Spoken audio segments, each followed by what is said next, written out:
Good morning, everybody, and welcome to another Wake Up Wednesday. Here today in August, I can't believe it's already a week.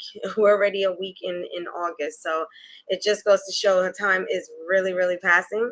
And so I'm really happy to be here this midweek. It's been a couple of weeks since we spoke.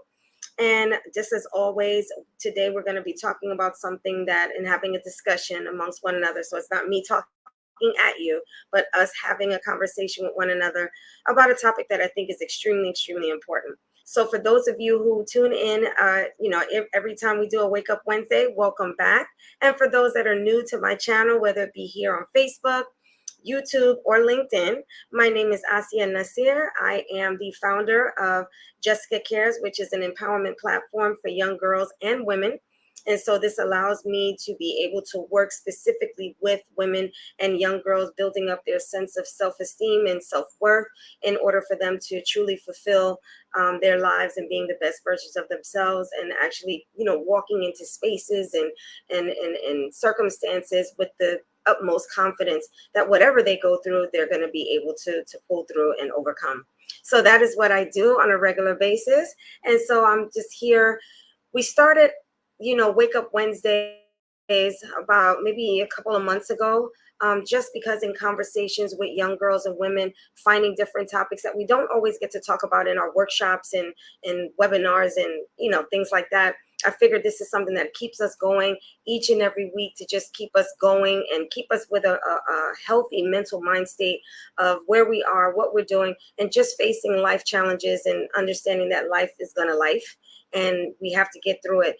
But it all starts with how we see ourselves and how we enter and respond to each and every situation. So today I want to talk about something that I think is extremely important, that, this is one of the topics that we've been talking about with the women in particular, and even the young teenage girls already starting to develop this sense of imposter syndrome. And it amazed me. Like, for women, I understood it because I've gone through it. There's moments that I have to fight through it, even currently, fight through it, talking myself out of it.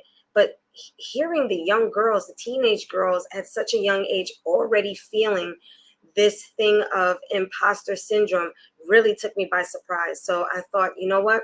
Why not have a discussion about this on our Wake Up Wednesdays, in order for us to really get through this together as a community of women and young girls, the future, of the next generation. So the first thing I want to do is address what is imposter syndrome, and before we get into overcoming and building that confidence, I think it's really important that we understand what imposter syndrome is, so that way we can have a real discussion about it. So I'm just going to read it from the medical definition of what imposter syndrome is. So imposter syndrome is a feeling of self-doubt and anxiety that can affect people who are actually high performance individuals, but yet they don't feel like they deserve their success.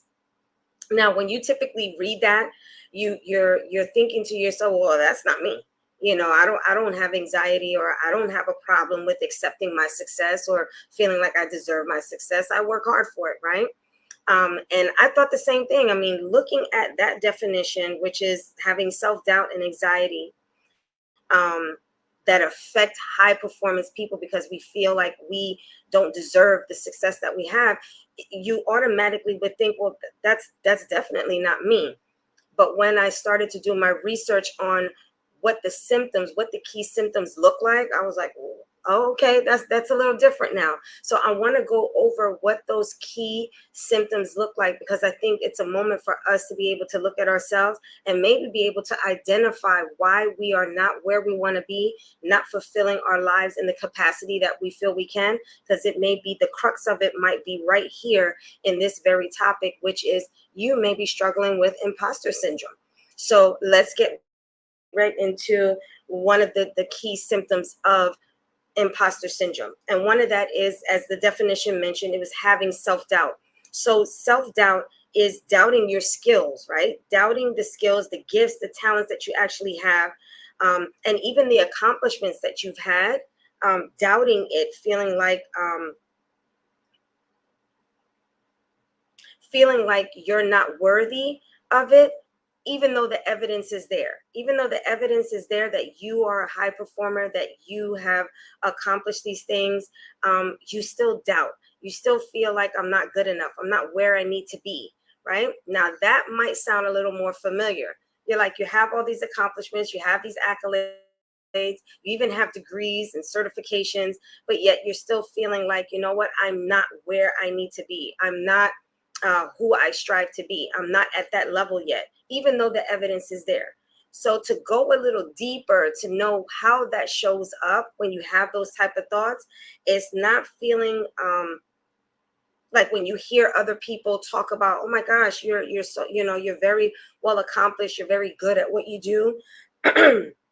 Excuse me, you're very good at what you do. They congratulate you on your accomplishments.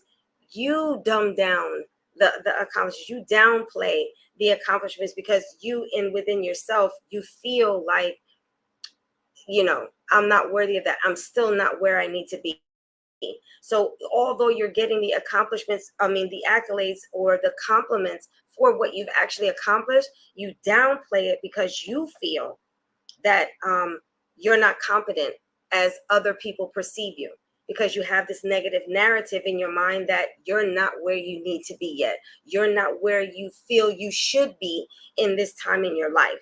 And so those type of thoughts make it very difficult for you, that when people are even complimenting you and congratulating you on what you actually have accomplished up until this point, it's very difficult for you to accept those compliments. You downplay it, or you play it off like, oh, it's just luck, or it's not really anything that you've put effort into.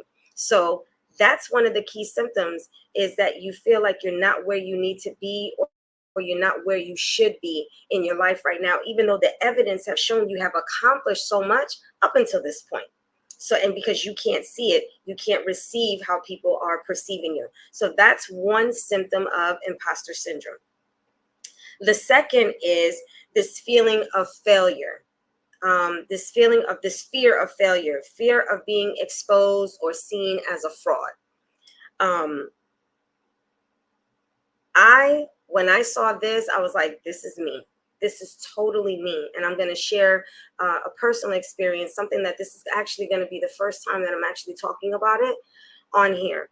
But when you have this extreme fear of failure, or people perceiving you as a fraud, you have these high expectations of yourself. You set these expectations that no one else is expecting of you except you. So you are setting these high expectations for yourself because you're afraid of being seen as a fraud. And so because of that, because you don't meet these extremely high expectations of yourself, you're often finding yourself feeling disappointed in the fact that you didn't achieve this level or this expectation that you had for yourself.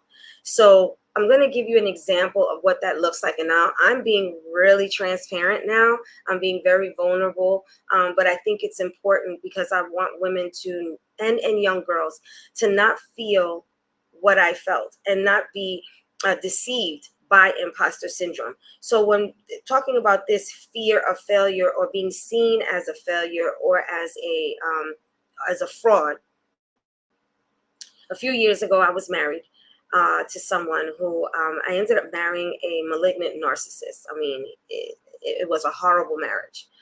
It really was. It was a very short-lived marriage, and I think that was because of not only my Lord protecting me and guiding me and giving me clarity, but also the fact that I had been doing so much personal development work prior to being with this person. It allowed me to be able to have the mindset to get out of it very quickly. However, this fear of failure and this feeling of being seen as a fraud, I didn't even tell people that I was divorced. I let people just kind of find out when they found out. And the reason for that is because I had this feeling that people would look at me like, oh, you're Miss Jessica Cares. You're the empowerment, sister. You're the one who teaches women about empowerment. And how did you fall into this situation where you married someone who, clearly a narcissist has different characteristic traits. Like, how did you not see that? How did you fall into that? You're the empowerment person. How are you feeling, sad and hurt, and that you ended up in this situation? And because of that, I wasn't able to heal in the way that I needed to heal, because I was too busy trying to hide that this even happened to me, because I had this imposter syndrome. Like, how could I be this empowerment person and I end up in a situation like that? And that's a trick. I mean, we're all human. The reality of it is I'm not God. I can't read the heart. Now, there are certain things over time that you're able to see in an individual, but if a person, which we all know, narcissistic people will put on a mask. So if they're putting on a mask and they're very good at it, which the person that I was married to was extremely good at it, you can't see that. You can't possibly know that this person is going out of their way to be deceiving, or to be deceptive, I should say. You have no way of knowing that. So you're walking into a situation being genuine, being authentic, right? And this person is putting on a whole different person. There's no way for you to know that, because that person's intent is to deceive you. So everything that they're telling you, unless you're God, you have no way of knowing that this is a fraud. But in the deception of imposter syndrome, I'm a motivational speaker. I speak to women, I speak to children, young girls, teenage girls, and I talk to them about, what to look out for, staying away from toxicity and, dysfunction and all of this stuff. And it's like, how did I end up in this situation? So imposter syndrome can really cripple you from being able to heal as a person, or walking around feeling like you have to put on this air of something that's just not real. It's like, yes, I'm a motivational speaker. Yes, I'm all of those things, right? Those are just my titles. But at the end of the day, the ultimate title is I'm still a human being. I'm still a limited, as far as I don't have the infinite wisdom that God has. I'm not able to see or know what God has. I'm not privy to conversations that only God hears, right? So you have to have grace within yourself to say, yeah, I may have those accolades, those titles, or whatever. And yes, I fell victim to this, but it was from an authentic and genuine place that I ended up here. And understanding that, and not taking the shame of what someone else did, allows you to not feel like you have to fear being a failure because you fall into a situation that people may say, well, how did that person end up in that place? We have to do away from that kind of narrative in our head. And once I let go of that, which is why I'm able to even share it with you, it's liberating. It's very liberating. It's very freeing, and it allows you to be able to heal in a way that is healthy. And not holding on to things that are absolutely doesn't serve you well, and it's not reality. So that fear of failure, if my story just helped you to kind of see yourself, and maybe in times and spaces in your life where maybe you've done that and wasn't as open and transparent, it delayed your process of healing. I'm hoping that this was, beneficial just from that aspect of it. If all you take away from it is one of the key symptoms is this fear of failure, or people perceiving you as a failure or a fraud. So that's one symptom. The other symptom is avoiding challenges. A lot of times we'll see something, whether it's, say it's professional. So I'm going to use a professional setting. There's this professional setting to go after this position at a job. Or, if you're an entrepreneur, there's an opportunity for you to be able to achieve receiving grant money or something, but you have to speak and present your business plan, or your company, or whatever. And you actually shy away from that challenge. You shy away from that opportunity because you feel like, oh, I'm not there yet, or I'm not at that level. Or you see who your quote unquote competition is, and you feel like, oh, there's no way I can measure up to what they do. So you avoid challenges, the very challenges that can take your the trajectory of your life to a whole nother level. So that's imposter syndrome. You have to sit in that moment and ask yourself, why am I not going after this? Why am I not challenging myself to see this through, or step outside my comfort zone? Does it have to do with something that you have no control over, or is it all mental? Because imposter syndrome will make you feel like you're not good enough, that you don't measure up enough, and it's all really in your head. And I've seen people who've done it. I've coached women who've done it. And when they stepped outside their comfort zone, I've experienced it. When I've stepped outside my comfort zone, that was where the success lied. That was where even if I didn't win first prize, just the idea that I stepped outside my comfort zone, the journey, the process that it took to get to that point was so educating, was so transformative. I grew in that process, and I've seen other women and teen girls grow in the process. So you don't lose, right? But you don't challenge yourself. And one of the because you feel this, I don't measure up. Stop looking at that. And I know a lot of teen girls do that. They avoid, going after president and, or opportunities at their school because they feel their competition is the popular girl, or, the liked girl, or things like that.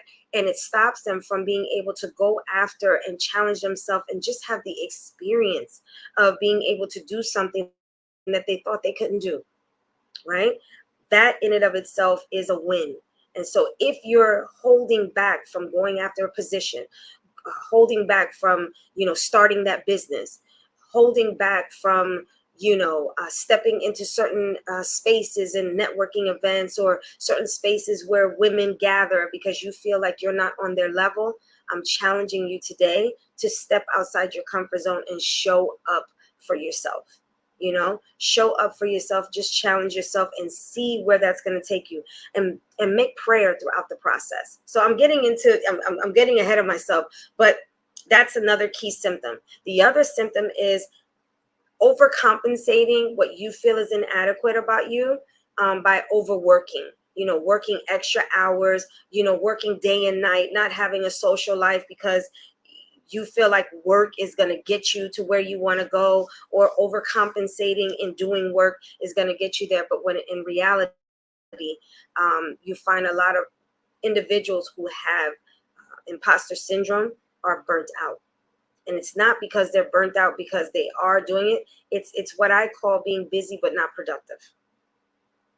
I'm just busy because then I don't have to and I don't have to stew in my own feelings of inadequacy. It's like I'm trying to overcompensate that by staying busy doing a lot of stuff, but at the end of the day, it's not really producing anything that is beneficial to you or anyone else. It's just this feeling, it's a facade of feeling like you're being productive, when in actuality, you're just busy and you're busying yourself in nothing, in order to avoid this feeling of inadequacy. So instead of just sitting still, and finding out why you're, and addressing, why do I feel that way? So imposter syndrome can come in so many different forms, whether it be in your personal life or whether it be in your professional life. For young girls or women, these are just, it's a trick. It's a mind trick is really what it is. And it goes back to the saying, you're your worst enemy. We can be our worst enemy, because a lot of times we're critiquing ourselves way harder than anyone else is. And so it's crippling us, it's paralyzing us from being able to move forward. And all it is, this imposter syndrome, the only thing that's an imposter is this stuff that's going on in your head, because it's really not rooted in anything that is true. Because the evidence shows that when you think about it, you are a high performing person, but you're focused more on what you haven't accomplished versus what you have accomplished. So right now, I want to go into, if you found in any one of those, or if you found that you have more than one symptom that you're like, oh my God, that is so me.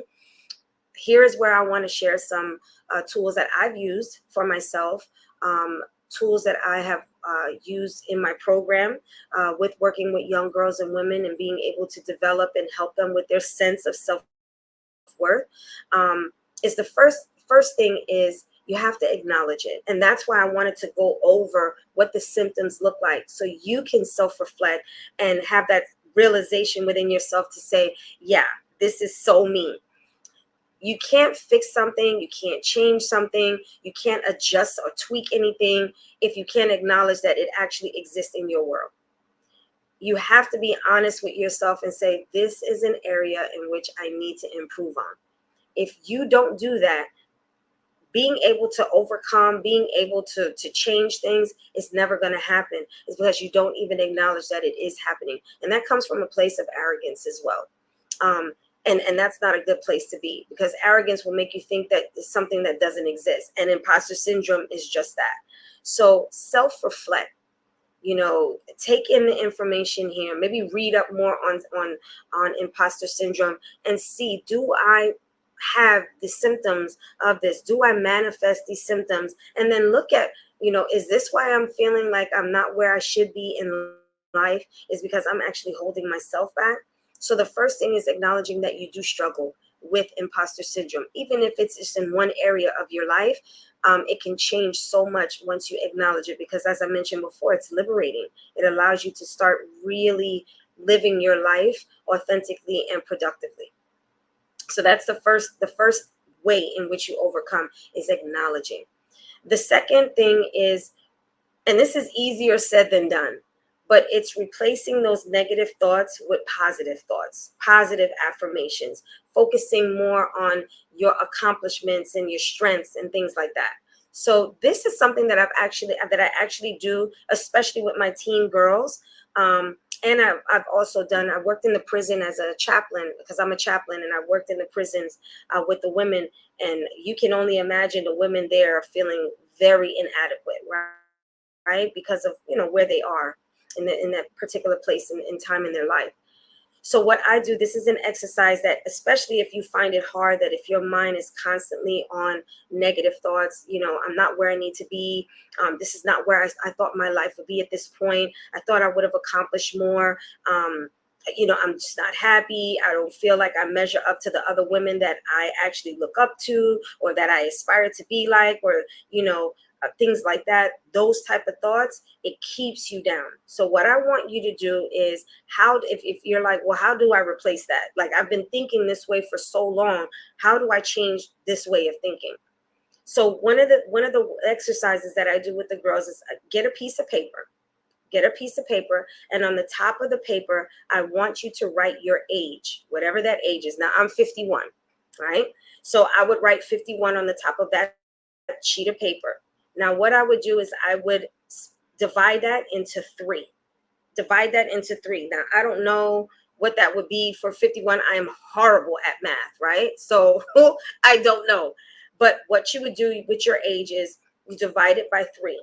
And in each of those sections, so if it's just 1 to, I don't know, 1 to 18, and then from 18 to 30, and then from 30 to your current age, if that's what it is. If you're younger, 1 to 10, 10 to 16, 16 to whatever your age is, but divide your age into three. And then what I want you to do is, say your age is from 1 to 16. What was going on in your life that you was like, this was meant to destroy me? This was really difficult for me. Maybe my parents got divorced.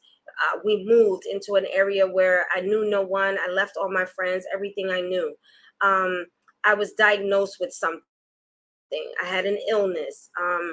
I struggled in this. I was held back. Whatever, I was bullied. Whatever the thing was that was meant to destroy you, what I want you to do is not write that down.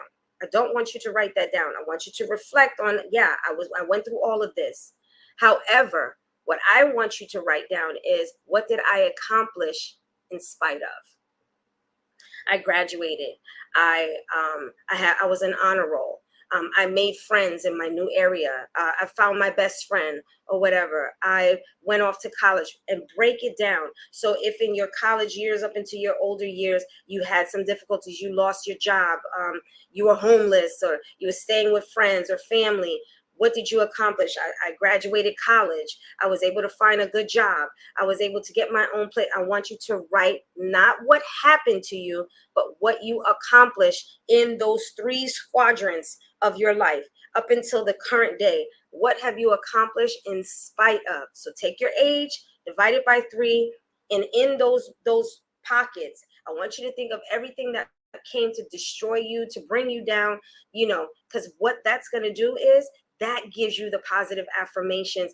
That gives you the focus of what I was able to accomplish in spite of all of those negative things. So if God allowed me, and I call God Allah, so if Allah allowed me to be able to accomplish all of these things, from little up until the current day, what makes me think that whatever else I'm going through or whatever else, I'm not going to have the resilience, the strength to be able to get through it? Why not focus on not what the bad, but focus on the good? Because that's what's going to push you to step outside your comfort zones, to make you feel like, yes, I can step into this room. I belong in this room. I'm not inadequate. I bring something to the table, because now you're focusing on what you've actually accomplished, and now it's real and it's not made up. This is actually your life. This is not someone telling you, I think you're a strong person. This is you being able to see the strength and resilience within yourself. So that's one way. If you don't know how to, shut off the negative thoughts, that's one way to do it. The other thing is set small goals. Set small goals. This is the third way of overcoming. Set small goals. I think a lot of times we set these big goals, which I think is excellent. You should be setting life goals, right? But sometimes those life goals, it takes a while. Sometimes they take years to be able to accomplish. So that's graduating college, starting your own business, whatever it is. Sometimes it takes years to be able to accomplish. So what do you do in the interim to be able to feed yourself, that you're accomplishing, that you're moving forward? Have, as they say, the short-term goals and the long-term goals. Now, you can make your short-term goals as short as you want. Maybe make them daily goals, weekly goals, monthly goals, right? Leading up to the big goals. The reason for that is that you can actually celebrate your wins, no matter how small they are. You get to get a dose of that dopamine because you're like, yeah, I set that goal this week and I did it. So if that's losing weight, and so each week your goal is, I'm going to lose 2 pounds, although your ultimate goal may be 30 pounds, that 30 pounds is going to take a while to accomplish. But if you set that goal, that weekly goal of 2 pounds a week, you can celebrate those 2 pounds and keep going, feeling motivated that I'm getting that much closer, because your goal now is focused on something smaller each week. So you get to also enjoy the process, the journey of what it is that you're going through, and not feeling like this is a burden or it's a hardship for you, right? You're finding your joys in the process. So number 4, a way of overcoming it, and this is really, really important. Isolation. And that's what I was saying, when I was feeling like, this failure because I found myself in a horrible marriage, ending up in divorce, how did I end up here kind of thing. I isolated myself. And I'm just now breaking out of that. Because I'm a people person, I'm an extrovert, but the past few years I've been more isolated, and isolation is an enemy. I'm telling you. So when you're feeling like this, or you're really struggling with imposter syndrome, what I want you to do is challenge yourself to not isolate yourself, because isolating yourself, you're only left with your thoughts. And if your thoughts are groomed or embedded in negativity, it's going to skew the way you're actually able to see yourself. So what I'm challenging you to do is get a mentor, get a coach, life coach, a mentor, someone that you look up to, an older woman that you may, feel very comfortable with, maybe a trusted friend, someone that absolutely has your back and want what's good for you. What I want you to do is share those moments, because share them with them. This is how I'm feeling, although I've accomplished this. Let them be able to give you an outside view, a more objective view, for you to be able to have a balanced perspective on what's happening, and not just your isolated thoughts where you're groomed, and where you may find comfort even because you've been there for so long. So share that and be transparent. That's why I said transparency with the right people. I'm not here to say, share your life with the world and social media and use that as your platform, but trusted friends, like I said, a life coach, a mentor, or a spiritual advisor, or a trusted friend, just to be able to get a balanced view of what's happening. An outside view is much better than just an isolated view. And we all have to remember, we have a devout enemy that wants to destroy us and feeds us and whispers to us negativity. So we have to counter that with something else. And last but not least, and I love this because I actually do it, and it's called keeping a success journal. When you keep a success journal, those small wins, any feedback, like, so if you're, or an employee, and you get feedback from your supervisor or your boss, or a customer or something like that, write it down, what they said. If it's in an email, print it out, or take a picture of it and write it down in your success book, because those negative thoughts, that imposter syndrome thoughts want to creep in. That's where you can refer to it and then get a balanced view on your own, to be able to see, yeah, I'm feeling this way, but where is it rooted from? It's not rooted in reality. This is what I actually, this is how I show up. This is how I impact people. This is how people perceive me. This is how people appreciate me. And even with my flaws, here's what people appreciate me. So I have more to offer than I don't, right? So it gives you the opportunity to be able to see yourself for your accomplishments, your strengths, the gifts that only you can, bring to the world, that no one else can do, in the way that you do it. So that's what I wanted to share with you today, being able to reflect on this and being able to overcome it. Imposter syndrome is not as isolated as you think. A lot of successful people struggle with it, but it's something that we choose to overcome. It's something that we choose to not accept, because again, it's not rooted in reality. So it's a choice that you have to make, to be able to say, am I going to stay stuck in this? Am I going to embrace this? Or am I going to embrace the truth about myself? In spite of all of us having flaws, the truth is, I strive to be a good person. I strive to walk into places and leave it better than I came. Embrace that, and then have the evidence to back it up, because we all have them.